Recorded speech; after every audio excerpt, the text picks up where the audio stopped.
Alors, moi je vais vous faire une présentation sur l'altruisme efficace et sur ce que ce mouvement social, ce mouvement de réflexion et d'action peut apporter à notre projet de société, le projet antispéciste. Je vais procéder en deux grandes parties. La première, ça va être une présentation des grands principes de l'altruisme efficace. Et ensuite, je vais faire un examen de la façon dont ces principes peuvent s'appliquer à la lutte antispéciste et peuvent contribuer à la lutte antispéciste. Déjà, j'aimerais commencer par vous demander qui d'entre vous connaît l'altruisme efficace, qui a déjà entendu parler de l'altruisme efficace. Ok, donc ouais, je dirais peut-être un quart des personnes présentes. Alors, l'altruisme efficace, c'est un mouvement relativement récent, voire même en fait très récent, ça fait peut-être 15 ans que ça existe, même si on peut faire remonter les idées altruistes efficaces aux années 70, notamment avec Peter Singer, mais c'est un mouvement qui grandit et qui évolue à très grande vitesse. Il est constitué d'une communauté internationale de gens relativement variés, des chercheurs, des militants, militantes, des entrepreneurs, des scientifiques, qui se retrouvent sur l'importance d'utiliser la raison, la démarche scientifique, pour orienter et impacter nos objectifs altruistes. Utiliser la démarche rationnelle pour faire en sorte d'organiser notre lutte le plus efficacement possible. Je vais revenir là-dessus. Pour le dire autrement, on peut dire que l'altruisme efficace tente de mettre en avant le potentiel considérable qu'une pensée méthodique, fondée sur la démarche scientifique, peut apporter à nos luttes progressistes. Quand je dis objectif altruiste, lutte progressiste, etc., ça peut être divers et varié. Enfin, ça peut être la mise en valeur des objectifs progressistes de façon générale, la justice, l'égalité. Ça peut être l'abolition de l'élevage, l'abolition de la pêche, comme on le défend ici, en tout cas dans le mouvement antispéciste. Ça peut être la réduction de la quantité de souffrance dans le monde. Donc voilà, tout le monde ne s'entend pas sur ce que ça veut dire les objectifs altruistes, mais la démarche derrière l'altruisme efficace est la même. Pour le résumer en une phrase, on peut dire que c'est utiliser la réflexion rationnelle pour orienter au mieux l'action altruiste. Alors cette définition, elle peut être un peu confusante, dans la mesure où on peut raisonnablement penser que toute personne qui s'engage dans des causes altruistes, par définition, est intéressée par son impact et souhaite agir au mieux. Une personne qui s'engage dans une lutte, c'est pour changer les choses, c'est pour faire une différence. Donc, qu'est-ce qu'apporte finalement l'altruisme efficace ? Et est-ce que c'est pas d'ailleurs un petit peu prétentieux de vouloir décréter que les altruistes efficaces sont efficaces et pas les autres ? Donc, toute cette réflexion-là qui est légitime. Mais justement, l'altruisme efficace part d'un postulat qui est celui qu'on devrait rejeter le relativisme stratégique. Qu'est-ce que j'entends par relativisme stratégique ? Eh bien, c'est l'idée, le rejet du relativisme stratégique, c'est reconnaître que certaines stratégies peuvent s'avérer contre-productives, peuvent avoir des effets néfastes, des effets pervers qui auraient pu être anticipés, que d'autres stratégies mobilisent une grande quantité de ressources pour être mises en place, des ressources en temps, en argent, en compétences, en énergie, pour finalement ne produire qu'un résultat modeste, ou en tout cas un résultat moindre qu'un autre type d'intervention qu'on aurait pu mettre en place avec ces mêmes ressources. Donc, rejeter le relativisme stratégique, c'est rechercher les stratégies les moins mauvaises, c'est-à-dire celles qui produisent plus de résultats avec le moins de ressources possible, donc qui ont un meilleur rapport coût-efficacité. C'est chercher les stratégies qui sont susceptibles de nous rapprocher de notre objectif le plus rapidement possible, plus rapidement que les autres, parce que entre abolir l'élevage demain, non, pas demain, abolir l'élevage dans 20 ans ou abolir l'élevage dans 100 ans, ça fait une grande différence pour tous les individus, les milliers de milliards d'individus qui sont soumis au rapport d'élevage et à la pêche chaque année dans le monde. Par contre, rejeter le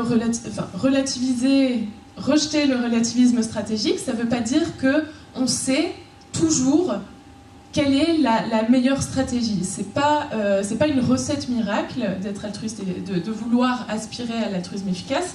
C'est simplement reconnaître une démarche et un état d'esprit. C'est reconnaître que c'est important d'essayer d'identifier ces stratégies et de diriger nos ressources en priorité vers ces stratégies. On va donc voir qu'il ne suffit pas d'être altruiste ou d'être activiste pour être assuré d'agir efficacement vers la réalisation de nos objectifs de lutte, et qu'il y a un certain nombre de facteurs qui entravent la bonne réalisation de nos objectifs et la réalisation efficace de ces objectifs. Certains de ces facteurs, ils sont tout à fait évidents. Tout simplement, le facteur auquel on peut penser, c'est que nos objectifs sont très ambitieux et que c'est très compliqué de les atteindre. Donc ça, c'est un facteur qui nous empêche de réaliser nos objectifs, c'est que c'est très compliqué. Mais on va voir qu'il y a bien d'autres facteurs auxquels on peut penser, auxquels on pense moins, qui sont moins évidents et qui nous viennent moins à l'esprit, mais qui sont très importants et sur lesquels on peut avoir une certaine marge de manœuvre. Et donc on va voir que les identifier, les prendre en compte, c'est se donner les moyens de faire une très grande différence dans la façon dont on milite.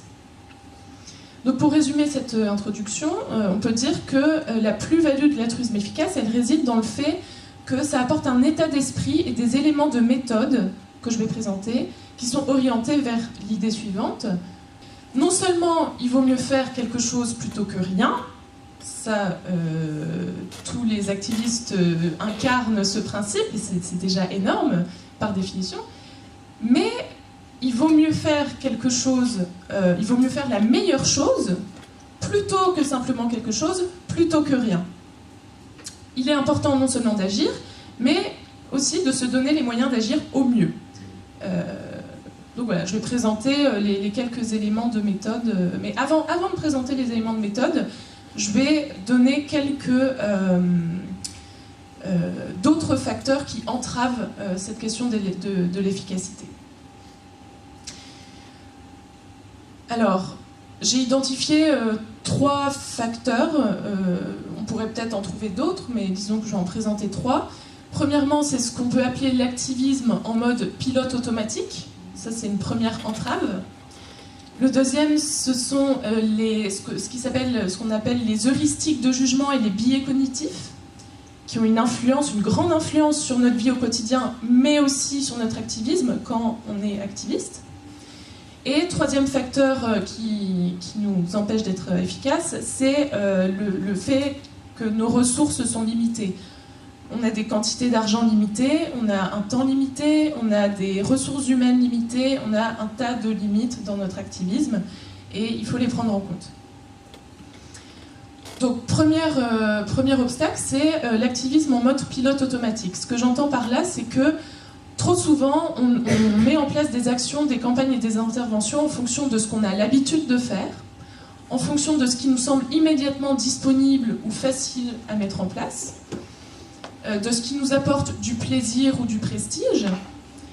Il y a un terme utilisé pour désigner ça, appliqué au don, en anglais, c'est le warm glow giving. Le giving, le fait de donner qui fait qu'on se sent bien, c'est donner parce qu'on a l'impression de faire une bonne action, et finalement on ne se pose pas tellement la question de est-ce que mon argent a vraiment eu un impact? Est-ce que j'aurais pu donner l'argent à une autre association qui aurait eu un impact peut-être 2, 10, 100 fois plus efficace?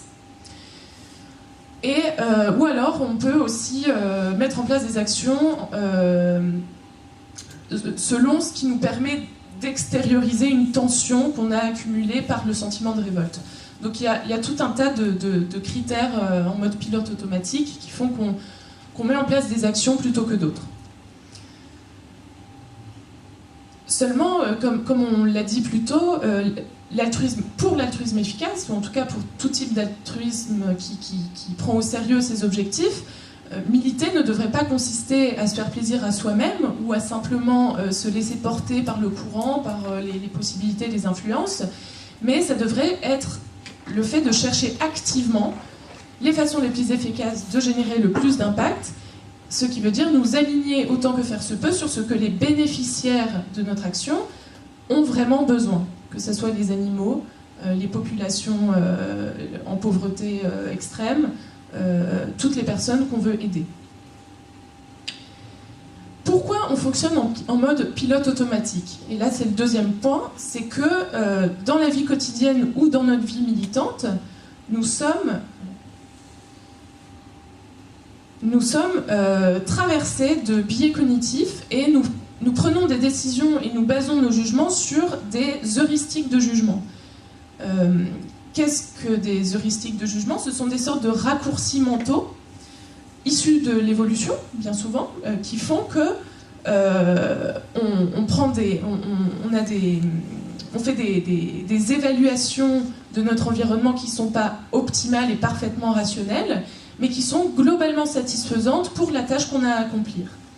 Donc c'est des compromis avec la rationalité, mais qui sont utiles dans la mesure où on ne peut pas prendre en compte tous les facteurs, toutes les informations de notre environnement pour prendre des décisions. Les heuristiques de jugement, elles font que notre compréhension des statistiques elle est plutôt sommaire. On a une conception erronée du hasard, généralement, sauf si on fait tout un travail dessus, c'est possible de s'améliorer, mais globalement, en moyenne, on a une conception erronée du hasard, où on fait toujours le même type d'erreur dans nos estimations de probabilité des événements ou dans les liens de causalité. C'est un champ vraiment passionnant qui est exploré par les sciences cognitives ou la psychologie sociale. Il y a tout un tas de travaux là-dessus. Et c'est important de préciser que c'est pas qu'on est stupide ou paresseux, c'est simplement que notre rationalité, elle est limitée et on n'est pas parfaitement rationnel. Associé à ces heuristiques de jugement, il y a des biais cognitifs. Il y en a vraiment beaucoup, mais je vais en présenter rapidement 5 qui, je pense, affectent particulièrement notre activisme. Alors, premièrement, il y a le biais de confirmation, que vous connaissez peut-être, qui nous affecte tous et toutes, c'est sûr. Le biais de confirmation, c'est le fait de rejeter les informations qui ne vont pas dans notre sens, qui ne vont pas dans le sens de ce qu'on croit déjà, et c'est privilégier les idées qui vont dans le sens de nos idées préconçues. Donc en fait, c'est une façon de trier les informations auxquelles on est confronté, qu'elles soient vraies ou non. C'est pas le critère sur lequel on fonde notre jugement vis-à-vis de ces idées. On va plutôt avoir tendance à rejeter celles qui nous font changer d'avis, parce que c'est un coût cognitif important de changer d'avis. Généralement, on n'aime pas changer d'avis, on préfère rester campé sur nos positions, et ce biais de confirmation est une façon de nous épargner ce coût de changement d'avis. Un deuxième biais, c'est l'aversion à la perte, qui est qu'on prend en compte de façon irrationnelle ce qui s'appelle les coûts irrécupérables. Les coûts irrécupérables, c'est les coûts qui ont été engagés précédemment, qu'on ne peut plus récupérer, mais on va les prendre en compte dans notre évaluation et dans notre prise de décision pour ce qu'on devrait faire pour la suite. Et notamment le fait d'avoir investi beaucoup de ressources, beaucoup de temps, beaucoup d'énergie dans un projet, ça va faire qu'on va être attaché à la poursuite de ce projet, même si on se rend compte qu'il vaudrait mieux qu'on l'abandonne et qu'on passe à autre chose. Et ça, c'est lié à ce qui a été appelé l'effet IKEA, qui est qu'on a tendance à surestimer la valeur de quelque chose, ça peut être une idée, une stratégie ou un meuble, si on a investi de l'effort dedans et si ça vient de nous. Un troisième biais, je vais essayer d'accélérer parce que j'ai l'impression que... biais de disponibilité, c'est le fait de se baser uniquement sur les informations disponibles ou qui se présentent spontanément à nous, qui nous viennent immédiatement à l'esprit.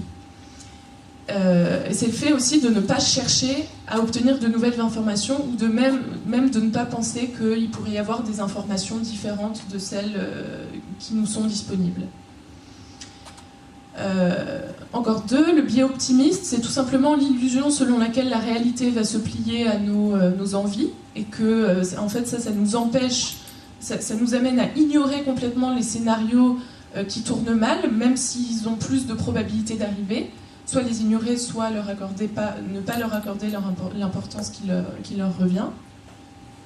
Et enfin, ce qui s'appelle en anglais Scope Insensitivity.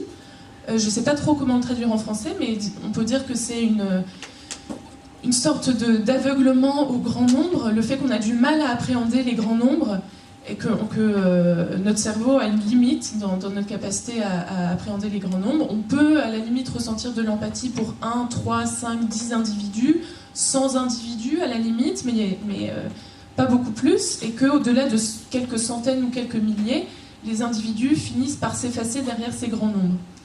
Et ça a un grand impact sur notre activisme, puisque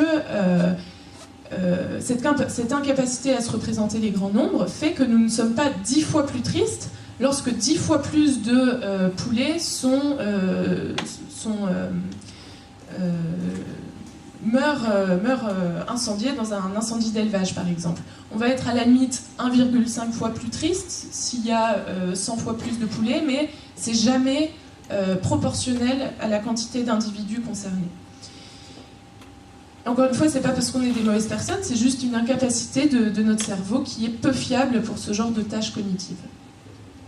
Donc on voit qu'il y a une influence croisée entre les influences sociales, le fait qu'on est attaché à des croyances fausses, parce que ça nous apporte un confort cognitif, parce que ça nous apporte un prestige social, parce que, pour tout un tas de raisons,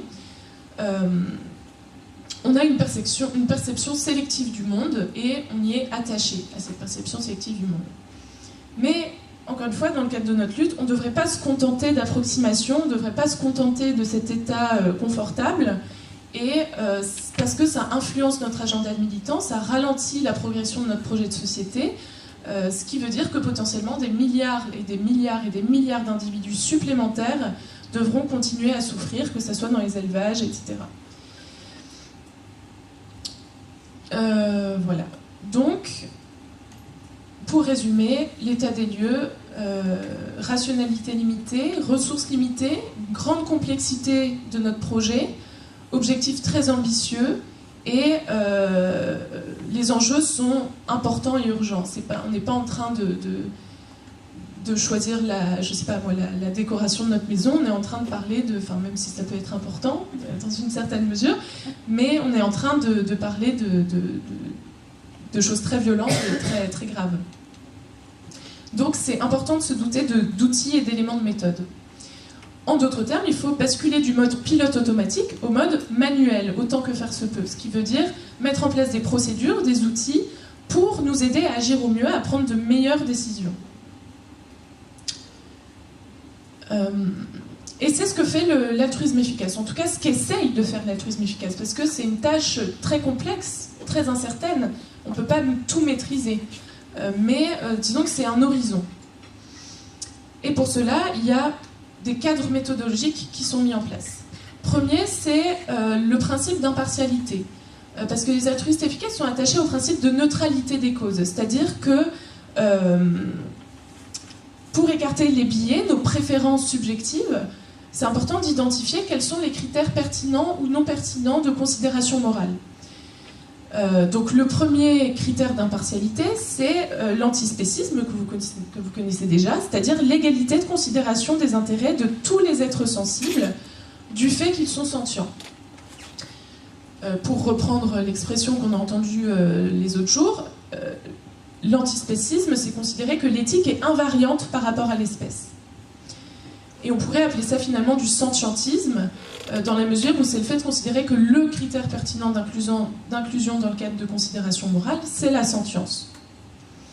Un deuxième critère d'impartialité, c'est l'internationalisme ou le cosmopolitisme, et c'est tout simplement l'idée selon laquelle ce n'est pas parce qu'un individu habite loin, c'est pas parce qu'il est loin de nos yeux, dans un autre pays, sur un autre continent, que son bien-être a moins d'importance. Ça paraît évident, mais c'est important à considérer, d'autant plus qu'il y a des différences de niveau de vie très différents entre les pays, et que l'impact d'une somme d'argent va être radicalement différent entre si on l'attribue à une organisation qui agit aux États-Unis ou dans des pays beaucoup moins favorisés, où les niveaux de vie sont différents. Si on veut tendre vers l'impartialité et aider le plus de personnes possible, dans une perspective cosmopolite, c'est un élément à prendre en compte. Et la troisième dimension, qui elle est beaucoup moins évidente que les deux premières, c'est la prise en compte du futur lointain. L'idée, c'est que les membres des générations futures, qui n'existent pas encore, seront également sentientes et auront également des intérêts, et que les actions qu'on entreprend aujourd'hui auront un impact dans les mois à venir, dans les années à venir, mais aussi dans 100 ans, dans 1000 ans, même si c'est très difficile à prévoir. Les actions politiques qu'on met en place aujourd'hui, la façon dont on construit notre système politique de prise de décision aura un impact dans le futur très, très lointain, et il faut prendre dans la mesure du possible en compte ces impacts. Ça, c'est un élément de méthode pour prioriser les causes et les interventions. Un autre cadre d'évaluation des causes et des interventions, c'est comment appeler ça, c'est le fait d'utiliser 3 critères d'évaluation, de comparaison. Voilà, cadre d'évaluation des causes et interventions, merci. C'est l'importance d'un problème, c'est-à-dire son étendue. Combien d'individus subissent le problème ou sont susceptibles de subir le problème dans le futur, à quel point ce problème affecte les individus concernés. Est-ce que c'est une grippe ou est-ce que c'est le fait d'être pêché, de suffoquer pendant 4 heures à l'air libre alors qu'on est un poisson. Deuxième critère, c'est le caractère négligé d'une cause. C'est se poser la question de est-ce qu'il y a déjà beaucoup de ressources qui sont allouées à cette cause, ou est-ce que c'est quelque chose de totalement négligé dont personne n'a conscience et dont on parle jamais dans les médias. Il peut y avoir des différences très importantes entre la recherche contre le cancer, entre essayer d'endiguer le réchauffement climatique, ou entre la prise en compte de la souffrance des animaux sauvages. Ça, c'est 3 choses qui ne reçoivent absolument pas le même type d'attention médiatique et politique et militante. Et le troisième critère, c'est le caractère soluble de notre problème. Est-ce que le problème, on est capable de le comprendre suffisamment pour avoir une influence dessus? Est-ce qu'on peut tracer une voie d'amélioration? Est-ce que le sujet est très controversé? Donc est-ce que c'est très dur d'en parler et de susciter de l'adhésion? Ou est-ce que, au contraire, des actions utiles peuvent être mises en place dès maintenant? Est-ce qu'on sait déjà par où commencer, etc. Ce genre de questions. Donc ça, c'était deux façons déjà de réfléchir à la priorisation des causes et à l'efficacité de nos interventions. Et depuis 2007, il y a GiveWell, une association qui est une des principales et des premières associations altruistes efficaces mondiales, qui utilise ce cadre d'évaluation pour établir un classement. Un classement, c'est pas un classement... je veux dire, c'est un classement des associations qui travaillent dans le domaine de la pauvreté et du développement, pour chercher à savoir quelles sont les priorités d'intervention, en sachant que ces évaluations, elles ne sont pas fixes et définitives, ce sont des évaluations qui sont sans cesse remises en question. Il y a tout un travail de recherche, de travail méthodologique, d'entretien pour essayer de mettre à jour nos évaluations à ce sujet. Alors ça, je pense que je vais passer, j'ai pas tellement de temps de m'arrêter là-dessus, mais en gros, je vous ai présenté des cadres méthodologiques, mais l'altruisme efficace, c'est rempli d'éléments de méthode, d'outils de réflexion, d'action, comme le fait de raisonner à la marge, de faire des scénarios contrefactuels. Donc si je mets mon argent là-dedans, qu'est-ce que je vais pas pouvoir faire à la place, parce que choisir, c'est renoncer. Donc il y a plein de considérations qui entrent en compte.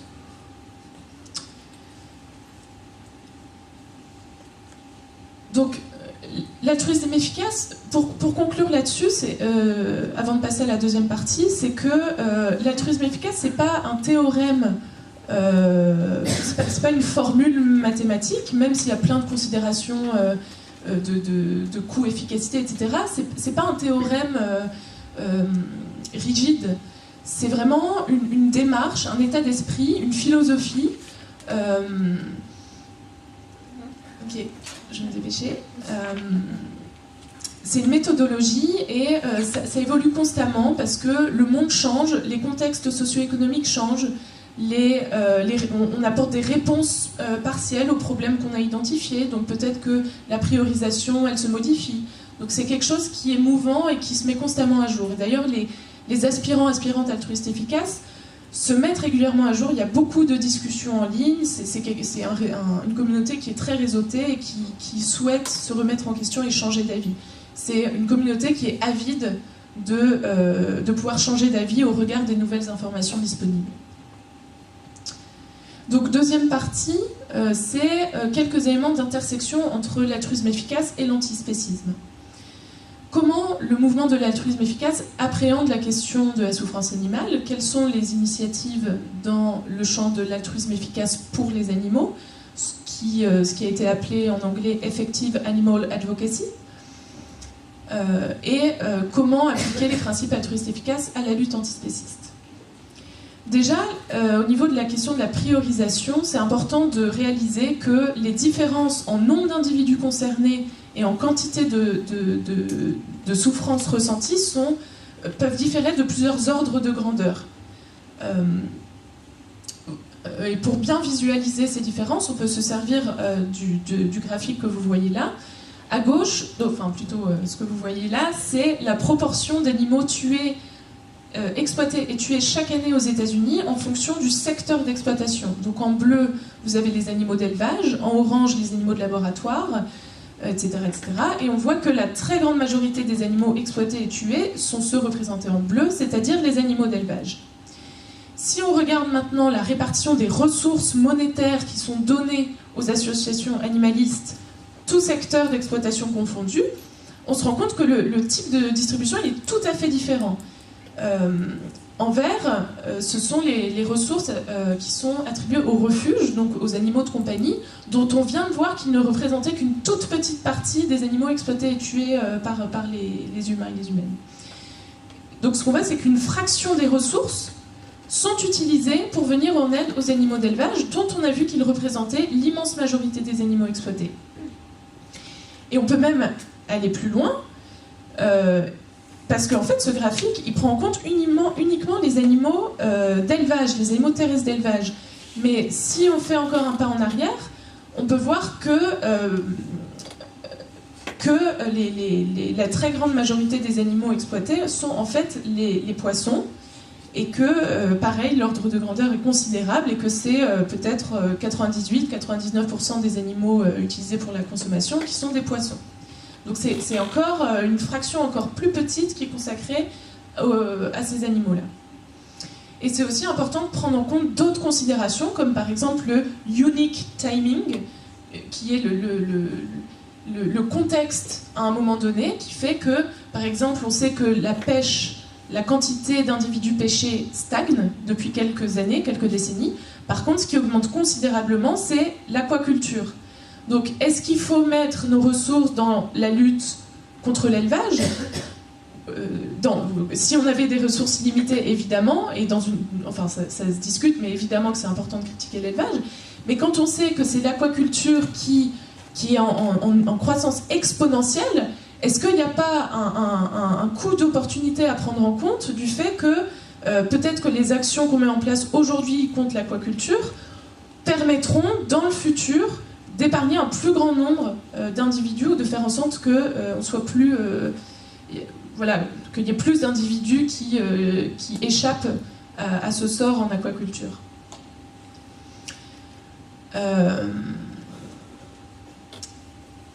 Pour répondre à toutes ces questions, il y a une association un peu l'équivalent de GiveWell dont j'ai parlé plus tôt, qui s'appelle Animal Charity Evaluators, qui est une association qui, en utilisant toutes ces considérations, tous ces critères, enfin en tout cas un certain nombre, parce que c'est une tâche extrêmement ardue, font des rapports sur les associations au niveau mondial et cherchent à faire des classements des associations en fonction de considérations coût-efficacité. Je vais rapidement présenter vraiment très rapidement, trois associations qui exercent dans le champ de l'altruisme efficace pour les animaux. Elles ne sont pas particulièrement représentatives des associations qui sont évaluées par Animal Charity Evaluators, mais c'est pour donner une idée globale, ou en tout cas pour montrer qu'il y a des initiatives assez diversifiées, que c'est pas seulement c'est pas seulement c'est pas seulement des réformes de l'élevage, par exemple. On pourrait penser que c'est simplement quelque chose de très c'est simplement qu'on met de l'avant que des actions très classiques, mais en fait il y a des initiatives très différentes. Donc le Good Food Institute, c'est une association qui existe depuis 2016 et qui a pour objectif de rendre l'élevage et la pêche obsolètes. De quelle manière? Eh ben, en rendant les produits, en développant des alternatives compétitives au niveau du prix, du goût et de l'accessibilité. Donc c'est pas tant une lutte idéologique, c'est pas tant utiliser les arguments de l'éthique animale, c'est plutôt une approche résolument pragmatique qui veut faire basculer le système alimentaire mondial vers une production de viande cultivée et de produits issus de l'agriculture cellulaire notamment. Deuxième association, le Sentience Institute. C'est un groupe de réflexion et de recherche qui est organisé autour du principe d'extension de notre cercle de considération morale, au-delà de l'espèce humaine.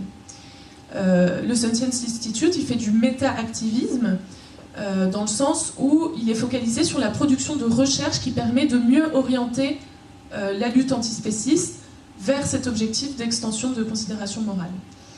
Vous pouvez aller voir sur leur site, il y a vraiment des contenus très intéressants, notamment un résumé des discussions et des acquis stratégiques de la lutte antispéciste, des recherches sur des cas historiques antérieurs de lutte qui sont susceptibles de nous donner des indications sur comment orienter la lutte antispéciste.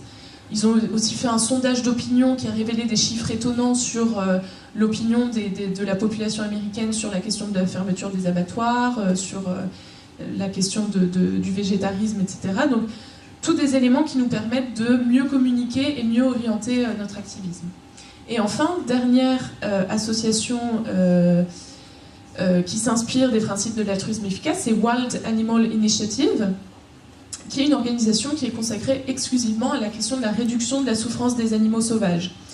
C'est un domaine qui est extrêmement négligé, mais qui est pourtant extrêmement important au vu de la quantité des animaux, des individus concernés.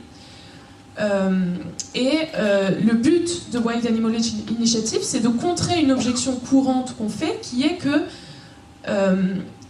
il n'y aurait pas de solution à la question de la souffrance des animaux sauvages parce que c'est la nature, c'est trop compliqué, c'est trop incertain, ça ne relève pas de notre domaine. Mais du coup, on néglige cette cause, on consacre nos ressources à d'autres questions. Mais du coup, il y a peu de recherches qui sont menées pour comprendre la situation et identifier des pistes de solutions, ce qui renforce à nouveau le caractère insoluble de la question, etc. Donc Wild Animal Initiative tente de briser ce cercle vicieux et de créer une dynamique vertueuse sur le sujet, donc en promouvant, en faisant du community building, en étendant le réseau et la communauté altruiste efficace, enfin, intéressée par la question de la souffrance des animaux sauvages, en faisant des recherches sur la sentience des insectes ou sur les façons les plus efficaces de réduire la prédation des chats domestiques. Donc il y a plein d'initiatives qui sont mises en place, c'est vraiment intéressant. Et je suis désolée de ne pas pouvoir aller plus en profondeur là-dessus, mais toutes ces associations ont des sites internet. Des fois, on oublie d'aller voir les sites internet, on passe à côté d'un tas d'informations, mais il y a vraiment une communauté à aller explorer en ligne et je vous incite à aller voir tout ça. Dernière partie, je sais que je suis dépassée, mais j'espère que c'est pas trop grave. Ouais. Dernière partie, c'est tout simplement qu'est-ce qu'on peut faire. Enfin, pas vraiment qu'est-ce qu'on peut faire, mais des pistes pour nous mettre sur la direction de l'efficacité. Premier point, c'est de réaliser que notre projet, c'est un projet de changement de civilisation. C'est-à-dire que c'est un projet extrêmement ambitieux. C'est un projet sur le très long terme et c'est très complexe. Et notre stratégie, elle doit être aussi ambitieuse que notre projet de société. C'est-à-dire qu'elle doit être très, très ambitieuse. Et parce qu'elle est très ambitieuse, elle doit être, je pense, très pragmatique et très organisée, dans la mesure du possible.